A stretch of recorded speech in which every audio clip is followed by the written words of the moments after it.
대표, 교섭단체 대표 연설을 하겠네요. 지금 걸어 나오고 있네요.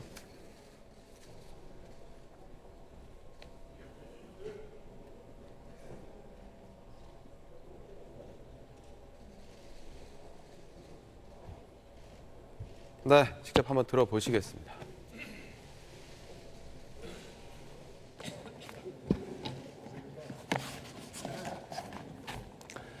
존경하는 국민 여러분, 해외 동포 여러분, 문희상 국회의장님과 선후배 동료 의원 여러분, 그리고 이낙연 국무총리님과 국무위원 여러분, 더불어민주당 원내대표 이인영입니다. 84일간의 공전을 끝내고 마침내 오늘 국회의 문이 열리고 있습니다. 그러나 너무 늦었고 무엇보다 시급한 민생과 추경을 처리하지 못해 국민 여러분께 죄송합니다. 진심으로 사과의 말씀 올립니다. 돌아보면 20대 국회 내내 파행이 끊이지 않았습니다. 무려 17차례나 반복했고 그때마다 국회는 번번이 멈춰서야 했습니다. 민생과 개혁은 벽에 막혀 해법을 찾기 어려웠고 시급한 현안들은 국회만 오면 출구를 못 찾고 배회해야 했습니다. 누군가의 책임을 거론하거나 신란하기 위해 드린 말씀은 아닙니다. 우리가 본회의장 밖을 서성거릴 때 우리보다 훨씬 더 가슴 졸이며 국회 정상화를 기다려온 국민을 절대 잊지 말자는 취지입니다. 게다가 이제 20대 국회 시간도 얼마 남지 않았습니다. 남은 시간 밤낮을 쪼개가며 민생에 몰두해도 부족합니다. 다시는 국회 시간이 멈추지 않도록 서로 인내하며 공정과 협치의 지혜를 모아갈 수 있기를 희망합니다. 국회는 우리 사회 갈등의 조정자여야 합니다. 우리 사회의 갈등은 이념과 빈부, 계층과 지역을 넘어 세대와 젠더 등 다양한 집단과 이해관계로 첨예하게 얽혀져 있습니다. 국민의 80.8%는 사회 갈등이 매우 심각하다고 인식합니다. 광화문 광장의 이념 갈등, 첨예한 노사 갈등과 비정규직 문제, 해마다 되풀이되는 임대차 갈등, 온오프라인을 들썩이는 젠더 갈등까지 모든 삶의 현장에 상생의 해법이 절실한 상황입니다. 의회 민주주의의 또 다른 이름은 사회 갈등의 조정입니다. 사회적 갈등을 정치라는 공론의 장으로 가져와 대화와 타협을 통해 해법을 이끌어내는 것이 의회주의의 출발이라는 의미입니다. 그러나 2019년 상반기 우리 국회는 국민들께 이런 의회 민주주의를 보여드리지 못했습니다. 국회를 대화와 타협의 장으로 만들자던 선진화법은 난폭하게 무력화되었고 민의의 전당은 갈등과 파열음만 증폭되었습니다. 저와 민주당은 솔직히 자유한국당의 책임이 크다고 생각합니다. 그러나 오늘 그 주장을 앞세우지 않겠습니다. 사회 갈등의 골이 더 깊어지기 전에 국회는 타협과 상생의 물꼬를 터야 하기 때문입니다. 그러기 위해 우리는 서로에게 조금의 빈 공간을 열어줄 수 있어야 합니다. 그렇게 내어준 빈 공간의 어느 지점에서 상생의 해법, 공존의 철학을 만날 수 있기를 희망합니다. 존경하는 국민 여러분, 그리고 동료 의원 여러분, 저는 지난달 관흥클럽 초청 토론에서 공존의 정치를 제안한 바 있습니다. 서로를 인정하지 않고 밀어내기만 하는 정치에서 우리 모두 함께 벗어나 서로를 존중하고 포용하는 정치를 만들기 위한 충정이었습니다. 오늘은 한 발 더 나아가 세 가지 공존의 길을 제안합니다. 우리가 가야 할 공존의 정치는 단지 화평하게 잘 지내보자는 차원을 넘어서는 길입니다. 첫째, 유연한 진보와 합리적 보수가 혁신을 통해 공존하는 길입니다. 둘째, 남과 북이 평화를 통해 번영으로 도약하는 공존의 길입니다. 셋째, 사회적 약자를 배려하고 포용하는 따뜻한 공존, 참 공존의 길입니다. 지난 주말을 뜨겁게 달구었던 한반도 평화의 기운은 어렵고 힘든 이의 손을 잡는 따뜻한 세상의 희망은 대결과 극단의 선택을 넘어서는 공존의 합리성은 분명 우리가 결단하고 나아가야 할 미래의 길입니다.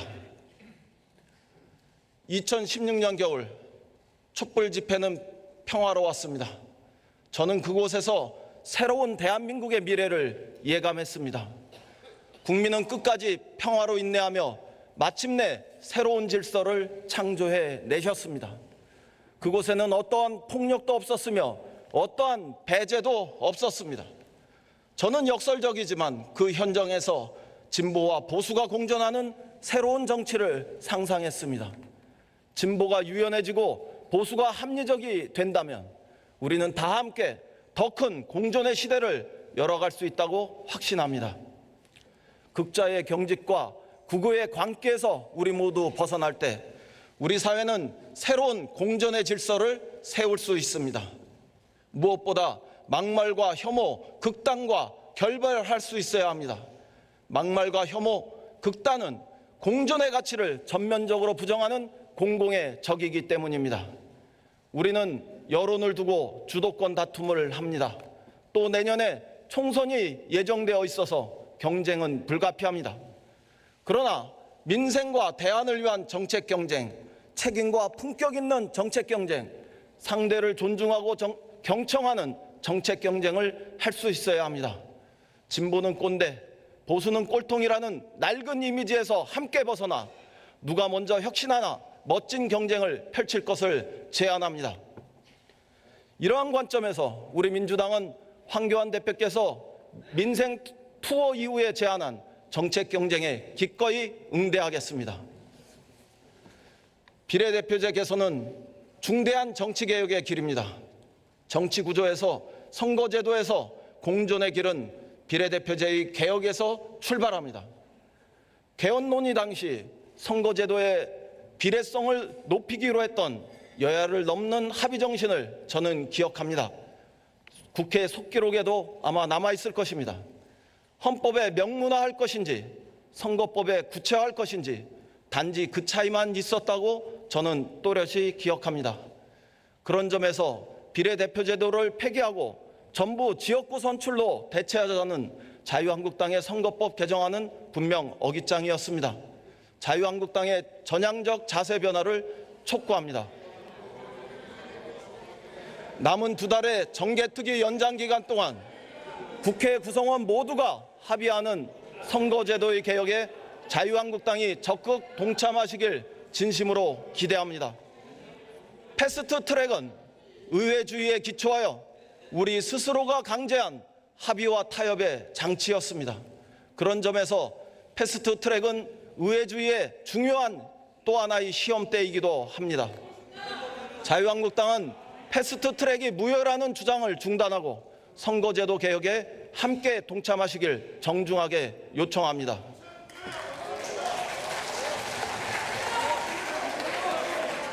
공존에도 원칙이 있습니다. 그래야 우리는 야합의 비난을 넘어 국민의 믿음을 얻을 수 있습니다.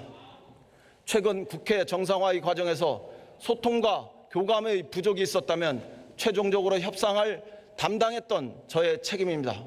우리는 선거제도의 개혁 과정에서 더 큰 공존과 협치를 위한 노력을 포기하지 않아야 합니다. 지금보다 더 많이 소통하고 공조하며 더 굳건한 협치의 길을 모색할 수 있도록 노력하겠습니다. 다만 특위 연장으로 큰 틀에서는 바람직한 상황을 우리 모두 맞이하게 되었다는 점도 함께 고려해 주시기 바랍니다. 우리에게는 목표에 대한 차이가 있는 것이 아니라 그 목표에 도달하는 시간과 방법의 차이가 있을 뿐입니다. 민주당은 국민 속에서 더 큰 정당성을 마련하여 선거제도의 개혁과 비례대표제도의 진화를 위해 변함없이 전력을 다해 노력하겠습니다. 존경하는 국민 여러분, 그리고 동료 의원 여러분, 마침내 평화의 시대가 도래했습니다. 지난 6월 30일 휴전협정을 맺었던 바로 그 판문점에서 남북미 정상이 함께 손을 잡았습니다. 오랜 적대 관계를 끝내겠다는 굳은 의지의 상징이었고 종전선언으로 가는 첫 걸음이었습니다. 남북미 새 정상의 만남에서 평화는 돌이킬 수 없는 시대 정신으로 확고하게 다가왔습니다. 공존의 길을 향한 두 번째 논의는 우리가 한반도 평화를 둘러싼 이념 논쟁에서 벗어나 평화를 통해 번영으로 도약하는 공존의 길을 설계하는 일입니다. 광주 세계 수영 선수권대회에 2개 선수단이 참여하길 희망합니다. 내년 동경올림픽에 남북이 단일 선수단을 구성해서 평화와 통일을 향한 우리 민족의 의지를 전 세계에 드높였으면 좋겠습니다. 하노이 이후 중단된 북미 간의 비핵화 협상이 동시적, 단계적 접근에 따라 진척되면 철도와 도로가 연결되고 개성공단 가동과 금강산 관광이 재개될 수 있기를 희망합니다. 평화는 더 이상 이념도 당위도 아닙니다. 꿈도 아니며 이미 다가온 현실일 뿐입니다. 평화를 수용하면 미래의 길이 보일 것이고 평화를 부정하면 낡은 과거에 우리 모두는 머물게 됩니다. 정권이 바뀌어도 이념의 진영이 다르다 해도 우리나라와 결여의 비전을 걷어차지 마시길 바랍니다. 한국 정부의 패싱도 없었고 정상 간의 왕따는 그 어디에도 없었습니다. 정세의 굴곡에도 불구하고 시간이 갈수록 한반도 운전자로는 동북아 평화의 설계자로 발전하고 있습니다. 자유한국당은 더 이상 망설이지 말고 한반도 평화를 수용하는 대결단을 내려주시기를 기대합니다.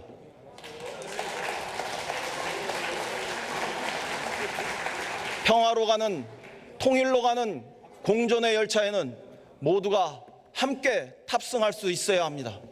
자유한국당이 결단하면 여야의 모든 정당 대표들이 함께 평양을 방문하고 남북 국회회담을 조기에 성사시킬 수 있습니다. 필요하다면 야당의 지도자도 따로 평양을 방문하여 2개 고위급 인사들과 민족의 대사를 의논할 수 있도록 저부터 적극 돕겠습니다. 남북 간의 화해와 협력, 공존을 통한 평화 번영의 확고한 길을 우리 국회가 국민과 결의 앞에서 함께 만들 수 있기를 진실로 희망합니다. 평화를 통해 젊은이들에게 새로운 상상의 무대, 삶의 무대를 물려줍시다. 빠른 통일의 길은 멀어졌어도 평화를 통한 빠른 도약의 길은 우리 앞에 놓여 있습니다. 비운의 조선을 넘어 작은 나라, 가난한 나라에서 벗어나 우리의 후손들은 해방 100주년을 맞기 전에 그랜드 코리아, 한반도 대번영의 시대를 맞이하게 합시다. 사회적 약자와 소수자를 배려하는 포용과 공존의 길로 함께 가야 합니다. 노동, 장애, 여성, 노인, 청년, 우리에게 익숙한 사회적 약자의 이름입니다. 그러나 어느덧 우리는 노동이 사회적 약자가 아니라 강자가 되어 있다는 아이러니도 발견합니다. 그것은 임금에서 우월한 대접을 받는 노동자의 존재 때문이기도 하지만 언론과 정치권의 편견이 남아있기 때문이기도 합니다. 지난해 개헌특위 논의를 하던 중 저는 여전히 사회적 약자에 서 있는 헌법의 사회적 약자로 규정되어 있는 노동자의 모습을 발견했습니다. 본인들은 노동자라는 이름을 원하는데 보수는 여전히 근로자라는 이름을 강요하고 있었습니다. 노동자의 더 큰 이름은 노동조합입니다. 그 더 큰 이름인 노동조합은 여전히 사회적 시민권을 온전히 가지지 못한 채 사회적 배제와 편견의 주변에 맴돌고 있었습니다. 운영위원장 예정자로서 탄원서를 제출하지는 못했지만 민주노총의 위원장 구속을 통한 수사가 정말 능사였는지 저는 반문합니다. 공황과 편견의 시각을 거두면 우리에게는 새로운 포용과 공존의 길이 보입니다. 거기서부터 저임금 노동자, 비정규직 노동자의 삶을 우리 모두 함께 보듬을 수 있어야 합니다. 마찬가지로 우리 사회의 성숙 과정에서 사회적 약자와 소수자에 대한 배려는 다시 뜨거워져야 합니다. 강남역 살인사건, 송파구 새모녀 사건, 수많은 어느 독거노인의 죽음, 세월호와 아이들, 윤창호와 그의 친구들, 노회찬과 새벽버스의 사람들, 거듭되는 집배원들의 과로사, 성수역 스크린 도어 사건, 불을 향해 뛰어들었던 어느 소방관들의 죽음, 그리고 김영균의 이름으로 찾아온 수많은 사회적 약자들의 이름을 우리는 기억할 수 있어야 합니다. 민주당은 지난 연말 국회에서 산재 예방 의무와 특수고용 노동자 보호를 명시한 산업안전보건법을 통과시켰고, 생명안전 업무 종사자 정규직 고용법을 발의하는 등 노동자의 삶의 안전망을 펼치고 있습니다. 2018년을 뜨겁게 달궜던 미투 운동은 성폭력, 성범죄 대응 법안 통과로 이어졌습니다. 치매 국가 책임제, 어르신들을 위한 기초연금 인상, 장애 등급제 폐지 등과 함께 사회적 약자와 소수자를 포용하는 정책을 보다 확대할 것을 약속드립니다. 청년의 꿈을 응원합니다. 무엇보다 국회는 청년의 꿈을 지켜야 합니다. 청년은 우리 사회의 미래이므로 청년의 삶이 무너지면 우리 사회의 미래가 무너지기 때문입니다. 지난 5월 전체 실업률은 4%였지만 청년 실업률은 무려 9.9%에 달했습니다. 취업 지원과 신용 불량의 위험에 노출되어 있는 이 현실을 개탄하는 청년 실신 시대라는 비난도 나옵니다. 우선 뉴스 개런티를 도입해서 청년이 미래를 꿈꾸도록 희망의 사다리를 놓겠습니다. 유럽연합은 2014년부터 미래 세대에 지속 가능한 고용을 제공하는 청년 보장제를 실시하고 있습니다. 청년들에게 시장이 요구하는 기술을 배울 기회와 일자리를 함께 제공하는 것이 그 핵심입니다. 우리도 실정에 맞게 청년들에게 안정적 주거와 양질의 직업교육, 일자리 제공을 통한 취업의 기회를 보장해 주어야 합니다. 그 첫걸음은 청년 정책의 기본 틀을 세우는 청년 기본법의 제정입니다. 이 법안이 20대 국회에서 모든 의원님들의 축복 속에서 꼭 처리되도록 힘을 모아주시기를 부탁드립니다. 이와 함께 국회 안에 청년이 주도하고 참여하는 미래 청년 기획단의 구성도 제안합니다. 청년에게 절실한 정책을 수립하도록 적극 돕겠습니다. 청년 일자리, 교육의 기회, 공정한 경쟁의 원칙에 관한 룰을 청년들이 직접 설계하고 결정하면 우리 국회는 입법부로 뒷받침하면 좋겠습니다. 아울러 우리 민주당은 청년의 정치 참여를 확대하기 위해 최선을 다하겠습니다. 청년의 참정권을 18세로 낮추겠습니다. 선거권과 피선거권 연령의 동일 적용 추진을 비롯해 피선거권 연령의 제한도 개혁하겠습니다. 만 39세 이하의 청년 후보자에 대한 선거비용 보전 강화 방안도 마련하겠습니다.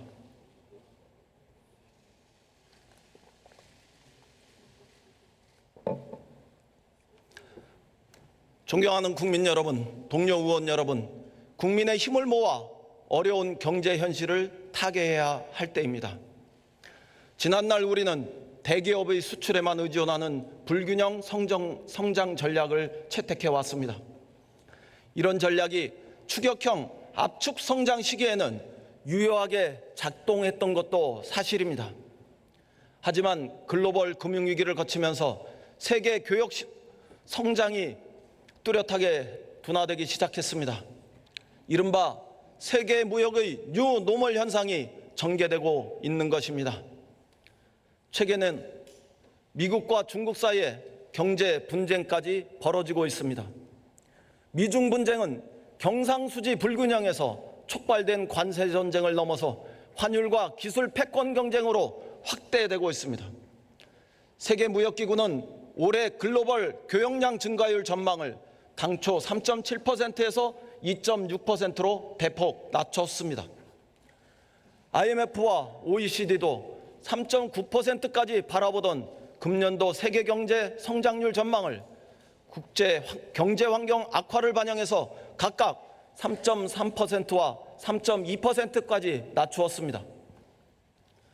정부는 대기업의 수출에 편중된 경제 구조의 위험성을 인식하고 내수와 수출의 균형, 기업과 가계의 균형을 추진하고 있지만 미중 두 나라에 대한 수출 의존도가 40%를 상회하는 우리 경제에 직접적인 타격을 받지 않을 수 없습니다.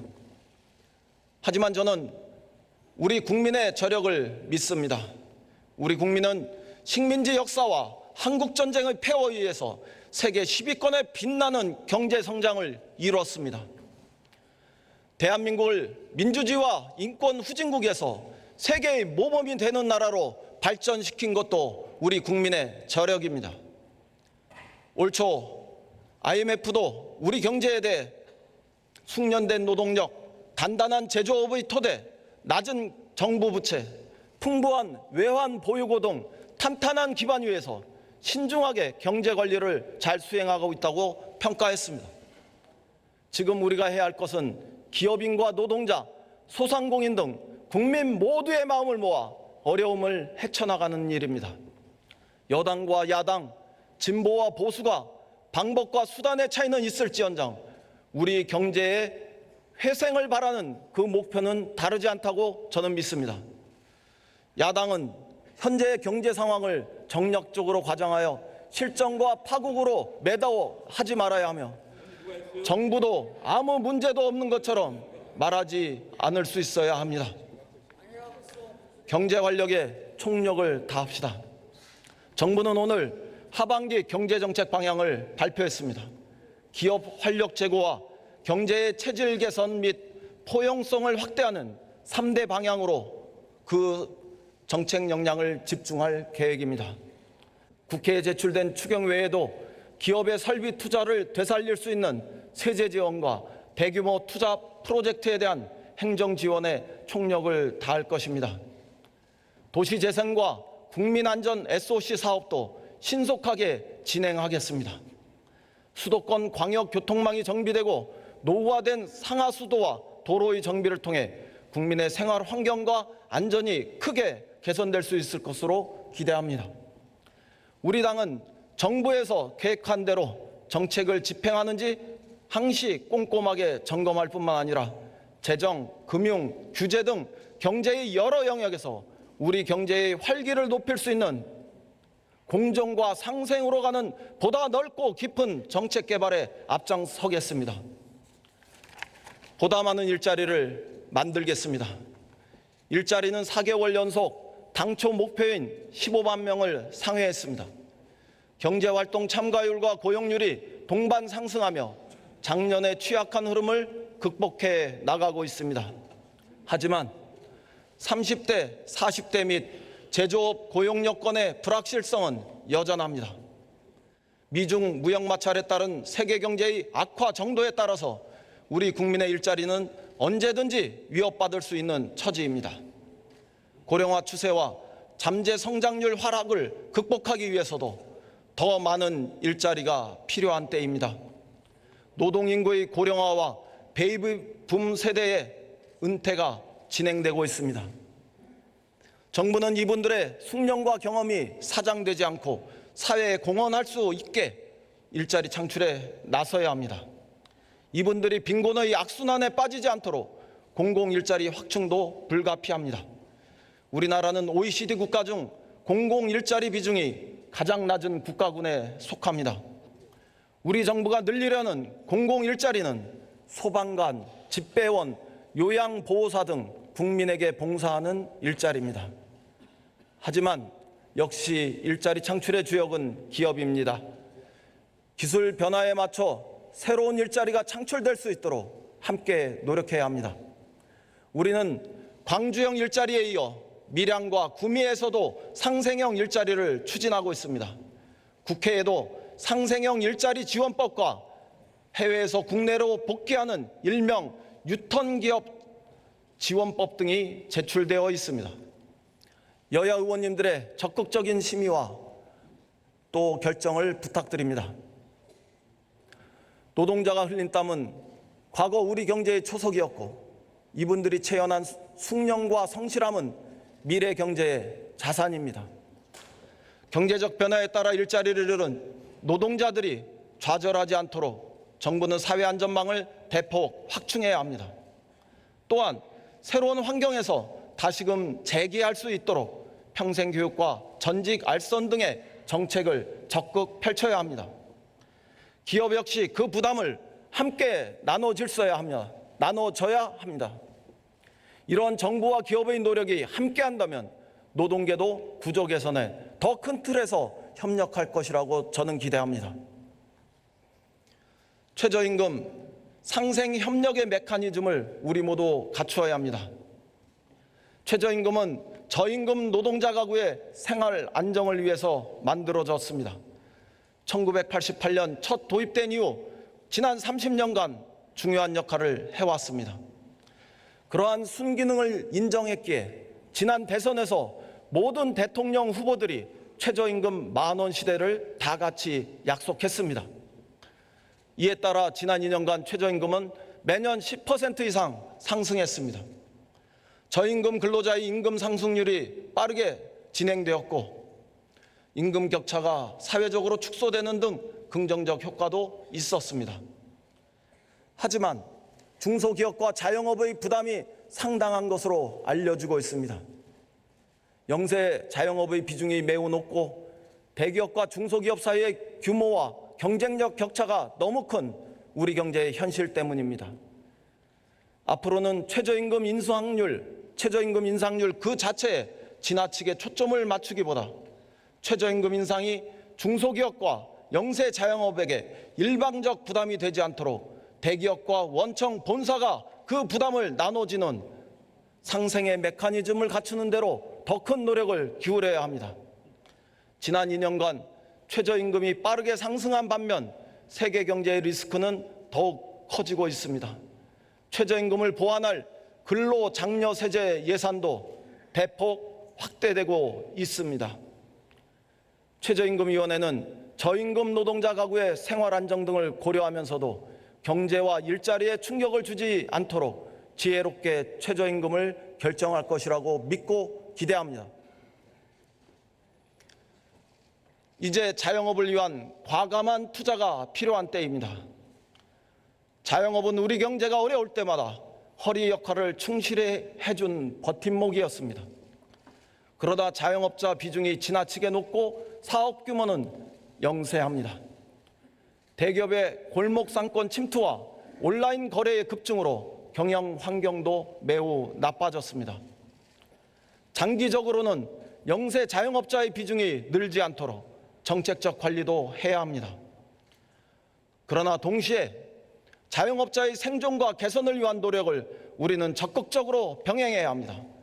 그 일환으로 자구 노력을 경주하고 있으나 금융 서비스의 사각지대에 놓여 있는 자영업자들을 위해서 과감한 선제적 금융 지원과 공공 컨설팅을 정부는 할 수 있어야 합니다. 전국에는 650만 명의 자영업자가 있습니다. 가족까지 포함하면 40%에서 60%에 달하는 국민이 자영업과 연결되어 있습니다. 우리 삶의 주변에 자영업은 상존하고 있습니다. 취업 실패나 조기 퇴사 등의 이유로 어쩔 수 없이 자영업에 진출하는 분들도 아주 많이 있었습니다. 기술과 경험 없는 생계형 자영업의 지속 가능성은 그래서 매우 낮을 수밖에 없었습니다. 저는 이분들이 안정적으로 창업과 영업을 유지할 수 있도록 지원하는 것을 무엇보다 우리 국회가 중요하게 생각해야 한다고 믿습니다. 자영업자에 대한 과감한 투자를 제안합니다. 이명박 정부는 4대강에 22조 원을 쏟아부었습니다. 중소기업과 자영업자에 대한 투자에 우리 모두가 인색할 이유는 전혀 없다고 저는 생각합니다. 한 번의 실패로 모든 것을 잃어서는 안 됩니다. 더 많은 기회와 재기의 발판을 우리 국회와 정부는 제공할 수 있어야 합니다. 그동안 정부는 연간 8천억 원의 카드 수수료 부담을 대폭 덜어드렸습니다. 제로페이 도입으로 자영업자들의 수수료 부담을 더욱 낮춰갈 예정입니다. 상가 건물 임대차 보호법 개정으로 임대료 인상률도 4%로 낮추었고 계약 갱신 기간도 5년에서 10년으로 늘렸습니다. 또한 일자리 안정자금 지원, 법률 서비스 강화 등을 포함해 자영업과 소상공인의 생태계를 공정과 상생의 질서로 바꿔내기 위한 보다 과감하고 다양한 정책을 함께 개발해야 합니다. 존경하는 국민 여러분, 그리고 동료 의원 여러분, 데이터가 미래 산업의 쌀이라고 1980년대 우리는 반도체가 미래 산업의 쌀이라고 선언하며 반도체 산업을 일으켜 왔습니다. 데이터는 미래 산업의 쌀입니다. 그 후 30년이 지난 지금 우리가 준비해야 할 산업의 새로운 쌀은 데이터입니다. 저는 원내대표가 된 후 많은 경제 전문가와 기업인들을 만났습니다. 핵심 자원이 인력밖에 없는 우리 경제의 활로는 데이터의 활용을 높이는 것에 달려있고, 데이터 경제가 전통적 제조업과 더불어 우리 경제의 미래를 열 것이라고 이구동성으로 말씀하셨습니다. 물론 데이터 경제의 어두운 면에 대해 지적한 분들도 있었습니다. 개인정보 유출이나 악용되는 사례가 늘면서 페이스북이나 구글 같은 초대형 데이터 기업들이 고객과 사회에 대한 책임을 다하고 있는지 우려도 있습니다. 세계 각국은 데이터의 안전한 활용이라는 어려운 문제를 풀기 위해 고심하고 있습니다. 유럽연합은 지난해 개인정보 보호체계를 전격 도입했습니다. 유럽연합은 개인정보의 역외 이전을 원칙적으로 금지하고 있어 이유가 적정하다고 인정하는 경우에만 역외 이전을 허용하고 있습니다. 미국, 이스라엘, 캐나다, 일본은 발빠르게 적정성 승인을 받았습니다. 그러나 뼈아프게도 우리나라는 EU로부터 불인정 통보를 받았습니다. 우리 국회도 각계의 의견을 수렴하여 개인정보보호법, 정보통신망법, 신용정보보호법 개정안을 발의했지만 국회 파행으로 아직 처리를 못하고 있기 때문입니다. 경쟁국가 기업들은 유럽에서 데이터 활용을 통해 경쟁의 우위를 선점하고 있는데 우리 기업들은 발이 묶여 있는 답답한 상황입니다. 책임 있는 여당의 원내대표로서 국민들과 기업의 면목이 없습니다. 자유한국당은 국회에 복귀하신 만큼 하루속히 심의에 협조해 주시고 함께 결정해 주시길 부탁드립니다. 존경하는 국민 여러분, 동료 의원 여러분, 상시국회를 만들기 위한 입법이 시급합니다. 현행 국회법에 따르면 매년 2월과 4월, 6월과 8월에 임시회의를 소집하게 되어 있습니다.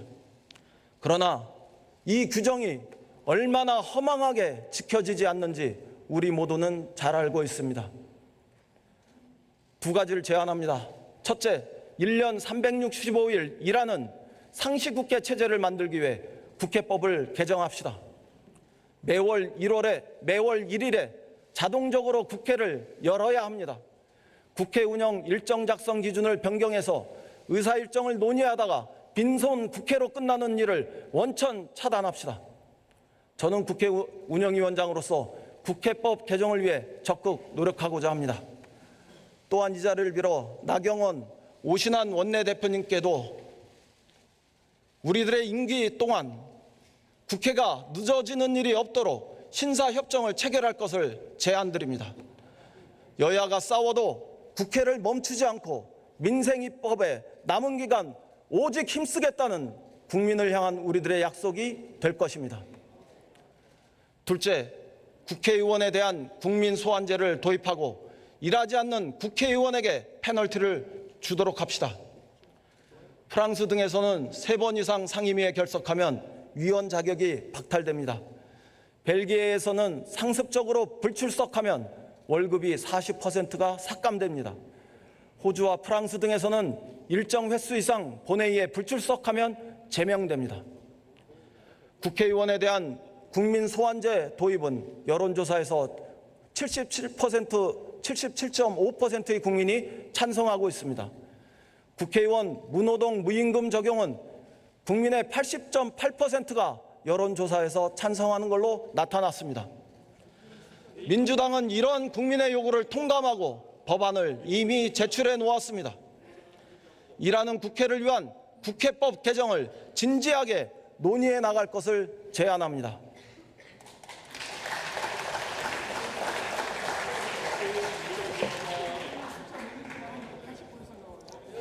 일하는 국회의 제1과제는 추경 처리입니다. 4월 25일 추경안이 접수된 이후 오늘까지 무려 70일이 지나가고 있습니다. 기록입니다.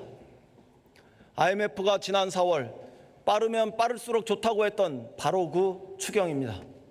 추경을 통해 경제 활력의 마중물을 기대하는 기업인과 미세먼지, 그리고 강원도 산불과 포항 지진에서 재복구를 바라는 우리 국민들 모두의 마음이 타들어간 지 오래되었습니다. 더 이상 기다릴 시간이 없습니다. 하루 더 지체할수록 추경의 효과는 그만큼 줄어듭니다. 국민의 간절한 기다림이 속절없이 지체되고 있는 것입니다. 분명한 추경 편성 목적에 따라 최소한으로 책정된 추경인 만큼 신속한 처리에 협조해 주시길 부탁드립니다. 야당의 의견이 있다면, 또 이견이 있다면 심사 과정에서 논의하고 반영할 수 있으면 될 일입니다. 이미 추경은 볼모로 잡힐 만큼 충분히 다 잡힌 지 오래되었습니다. 추경은 더 이상 정쟁의 대상이 되어서는 안 됩니다. 존경하는 국민 여러분, 동료 의원 여러분, 민주당은 지난 2년간 집권 여당으로서 정부와 개혁을 함께 발맞추어 왔습니다. 그러나 국민 여러분께서는 아직 체감하시는 성과가 부족하다고 느끼십니다. 앞으로 집권 여당의 위상을 재정립해서 확실하게 국정을 주도하고 민생을 뒷받침하겠습니다. 정부의 쓴소리도 마다하지 않는 집권 여당으로 때로는 거듭나겠습니다. 정부에도 당부의 말씀을 드립니다. 야당과의 소통을 대폭 강화해 주시기 바랍니다. 때에 따라서는 정부가 여당보다 야당과 먼저 협의해도 좋습니다. 대신 야당도 여당과 다름없다는 생각으로 국정에 책임 있게 적극 참여해 주시길 부탁드립니다. 20대 국회의 입법 성적은 정말 참담합니다. 법안 처리율은 고작 29.3%에 불과하고 지금도 14,731건의 법안들은 잠자고 있습니다. 이대로라면 20대 국회가 끝날 때까지 40%를 달성하기는 어렵습니다. 우리 모두 부끄러운 성적으로 20대 국회를 마칠 수는 없지 않겠습니까? 오늘을 기점으로 국회에 잠든 14,000건의 법안들을 깨워냅시다. 여기 계신 국회의원님 한 분 한 분의 많은 고뇌와 연구 끝에 발의된 법안들이기도 합니다.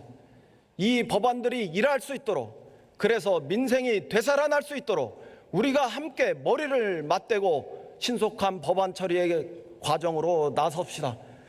여야 이견이 없는 비쟁점 법안부터 신속하게 논의를 진척시키고 심의하고 결정해 나갑시다. 국민이 바라는 일하는 국회, 헌법 가치가 살아있는 민생 국회, 여러분 모두와 함께 만들 수 있다고 저는 확신합니다. 그 길에 여야 선배 동료 의원 여러분의 협력을 요청드립니다. 민주당은 공존의 정치로 국회의 협치를 보여드리겠습니다. 민생을 더 힘있게 보듬고 국민 모두에게 희망을 드리겠습니다. 대한민국 정치에 희망을 복원하겠습니다. 우리 국회가 국민들께 희망을 드릴 수 있도록 행동과 실천의 모습으로 보여드리겠습니다. 긴 시간 경청해 주신 국민 여러분, 그리고 동료 의원 여러분, 고맙습니다.